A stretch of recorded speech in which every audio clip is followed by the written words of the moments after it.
Hey guys, good morning. Good morning. Good evening na di ay. So, kumusta ta? Kumusta atong kinabuhi din ha? Kumusta sa akong mga loyal ug mga faithful, o di ba?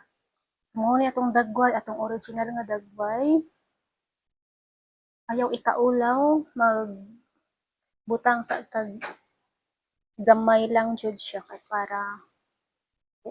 para buhi pud atong nawong. So, anyway, kumusta mong tanan? Na-miss ko kayo.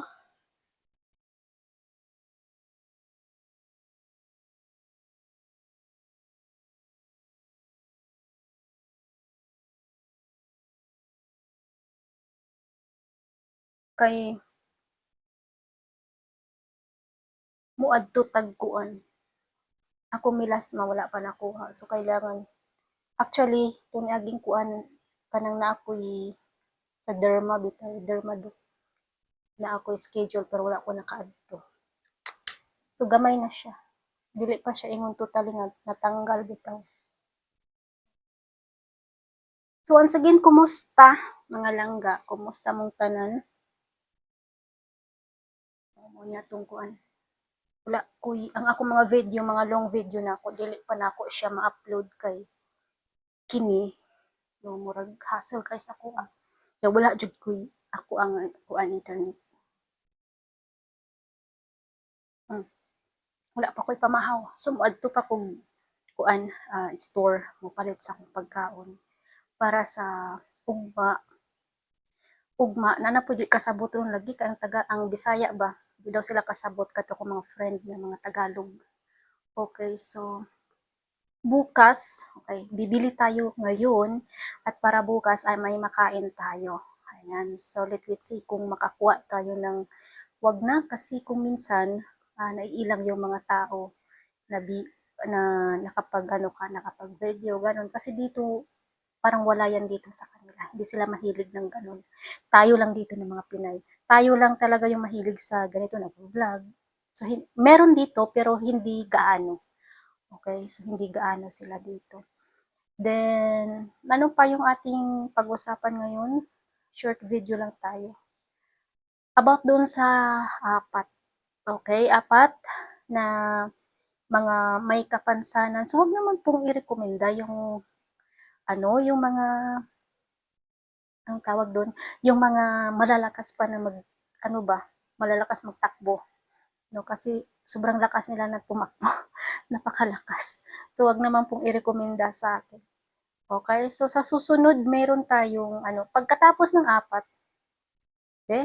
sa, sa Tagliki, dalawa, sa Ebro, isa, sa Purok, sa isa, apat, apat, oo. Din may nagpahabol sa akin. So, ano, baka i-GCash na lang yan doon sa kanya. Yung, yung nakahiga na hindi hindi siya makalakad. Yung nakahiga, yung last video na natanggap ko, okay, na-open ko pa siya. Okay po, so ipapa-GCash ko na lang po yan sa ating kasama dyan, sa ating pwedeng mautusan. Okay po ba? So, naririnig. Parang hindi talaga umandar yung ano ko. Okay, okay naman siya. Kasi hindi ko siya na-i-charge. Kailangan natin na i-charge. Tapos yung isa na pinansak ko dito sa phone ko, meron niya magkasama yan. Kasi hindi pwede na ito lang. Kailangan na meron din dyan sa isa. Okay, para marinig ninyo ako. Kasi kapag wala ito, kasi pag wala yan, kung meron ito, useless lang din. Kailangan maipansak tayo dyan na isa, yung parang USB.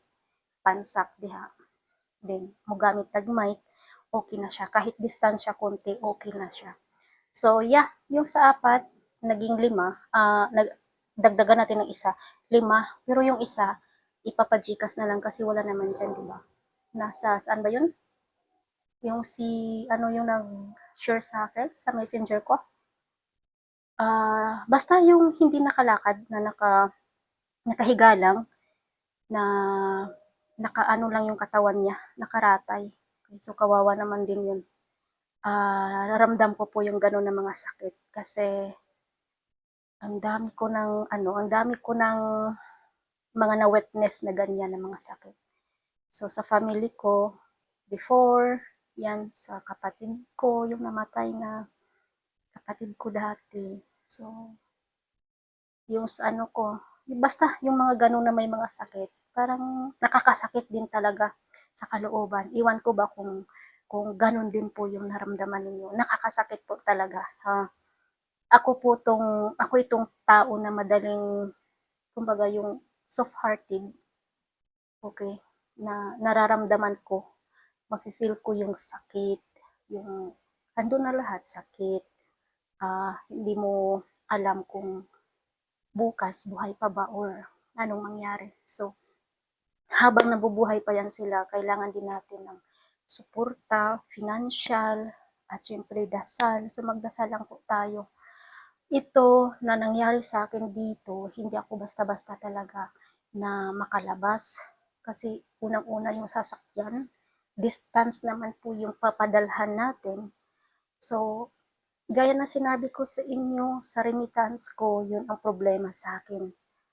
Okay, so doon sa mga naghihingi, pasensya po sa inyo, hindi po ako makabigay ng intact sa inyo. Hindi ko po kayo kayang mabigyan. Kaya naman natin mabigyan kahit 500 or 300 pangkape na sabi nila sa akin. Daming nag-message sa akin sa ano ko dati, sa WhatsApp ko dati. Pero ngayon, I mean sa messenger ko. Pero ngayon, yung messenger ko, ano na yung messenger ko ngayon. Okay, so kung meron kayong mga pwede paabot sa akin, pwede naman po sa WhatsApp. Mag-WhatsApp lang po kayo kasi all the time meron pa ako sa WhatsApp. Okay? So kahit gabi, nakikita ko yan, hindi matatabunan yung ano ninyo, pangalan sa WhatsApp. Sa Messenger kasi, ang daming hindi ko pa nabasa sa Messenger. Sobrang dami sa Messenger ko. So, inshallah, hoping by ilang months na lang,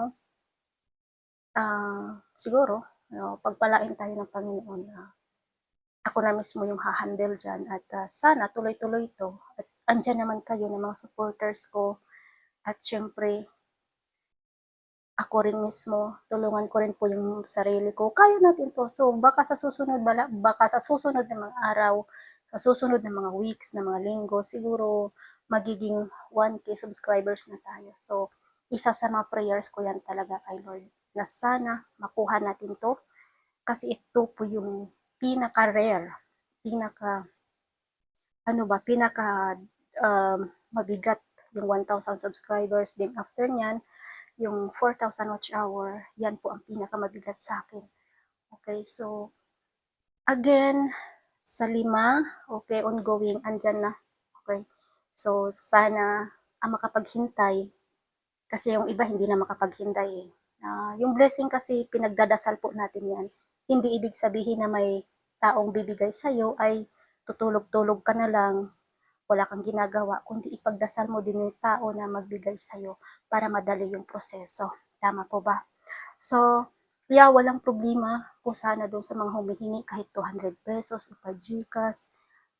May nag-text pa sa akin na kahit 100 pesos na lang daw pang baon sa school. So, paano ko yan mabibigay? Kasi yung remittance ko po talaga is questionable ako. Okay, so hindi ko po siya talaga magawa-gawa kasi yun po ang limit na nasa sa akin. Okay, naubos ko na po yung limit ko at hihintayin po natin ng isang buwan. Okay po, so sana naintindihan, okay? Doon sa 5, okay? So hoping bukas, Sabado, Domingo, bukas dyan, Domingo. So bukas may trabaho tayo at kailangan ko yan talaga na maibigay dyan. Kailangan ko na talaga yan na magpabili tayo ng tagsa 10 kilo na bigas.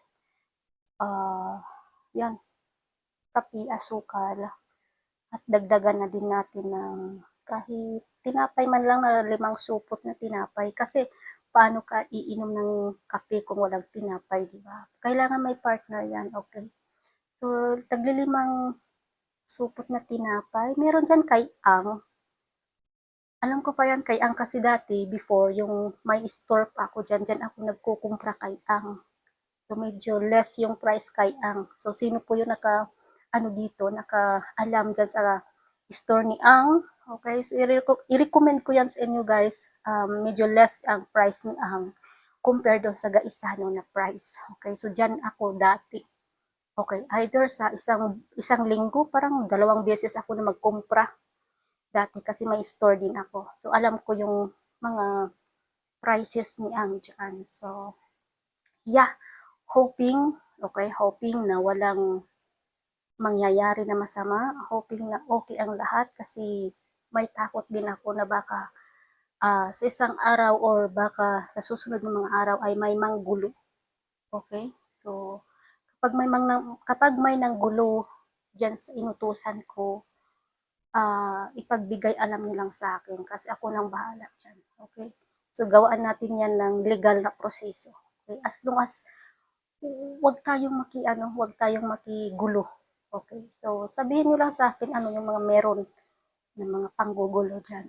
Kasi I'm willing to do it and I'm willing to solve it para sa inyo dyan. So, itong content na to, okay, hindi naman to talaga yung aking gusto na mangyari, pero dito sa puso ko yun ang meron.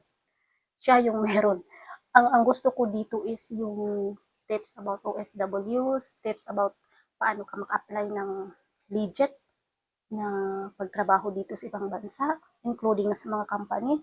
So, meron ako niyan, pero iwan ko, di ko alam. Bakit yung pagtulong yung meron dito sa akin? Di ko alam talaga. O di ko alam kung ano yung meron dito ko. So, yeah, and hoping guys na itong video na to ay nakatulong din sa inyo. Daming nagsasabi, nasaan ka na ate, nasaan ka na ma'am, na-miss ko na kayo, na-miss ka na namin. So, ito na tayo mga langga. Maraming salamat sa suporta ninyo and hoping na magkita-kita tayo. Okay? Sa susunod, malapit na. Okay, and pray kayo sa akin. Ipagdasal nyo rin po ako na sana magtagumpay. O syempre naman magtagumpay tayo dito kasama sa Lord. Okay, so 100% magtagumpay tayo dito. So magtrabaho lang tayo ng marangal, yung respeto sa isa't isa. And of course, na huwag kang susuko. Don't give up. Yun lang masabi ko, don't give up. Hayaan natin yung mga tao, mga negatibo sa buhay nila, kasi negatibo na yun sila. Yung mga maliliit ang pag-uutak, maliliit yung kanilang pananaw sa atin, wag nating patulan kasi kapag pinatulan natin sila, wala nang matitira sa kanila kasi maliliit yung kanilang pananaw, maliliit yung kanilang mga pag-uutak. Kapag pinatulan natin, wala nang matira sa kanila, so kawawa sila. Tama? Okay, so wag nating patulan. So yun po ang mandatory ko sa sarili ko, protokolan mandatory ko na hanggang kaya ko, hindi ako basta-basta papatol sa ganyan. Okay? So, pinagdadasal ko din po yung mga taong masyadong sa akin, masyadong ini-stress ako. Pinagdadasal ko din yan. So, here we are. Thank you, sir. Thank you. Maraming salamat sa inyong lahat kasi paalis na rin po ako. Singit lang ito na video na to kasi sa labas, hindi tayo makakakuha. Alam na natin yan. Alam niyo dito na medyo critical. Okay, so far, okay naman. Wala namang mga buto-buto. Masabi nila, malayo-layo naman tayo. Wala naman ako sa mismo na target ng missiles nila. Kasi dito sa Saudi Arabia, walang missiles sila dito. Wala. So kapag binomba kami dito, lahat kami dito sabog kasi wala sila dito. Yun ang nakakatakot. To be honest, wala silang missiles dito sa Saudi Arabia. Kaya pag binomba kami dito, iwan ko kung saan kami pupunta, kung saan kami lilipad. Okay, so yan lamang po guys yung aking pwedeng i-share sa inyo, yung 5. Okay, so meron na po yung 5. So sana po ay makapaghintay po tayo, no? So pray nyo din po ako, yun lang po ang aking kailangan dito. Okay, din palakasin nyo yung loob ko dahil kayo yung lakas ko dito. Hindi ako. Siyempre palakasin ko rin yung loob ko, pero the best kayo talaga sa akin. So yun lamang po and God bless inyo lahat.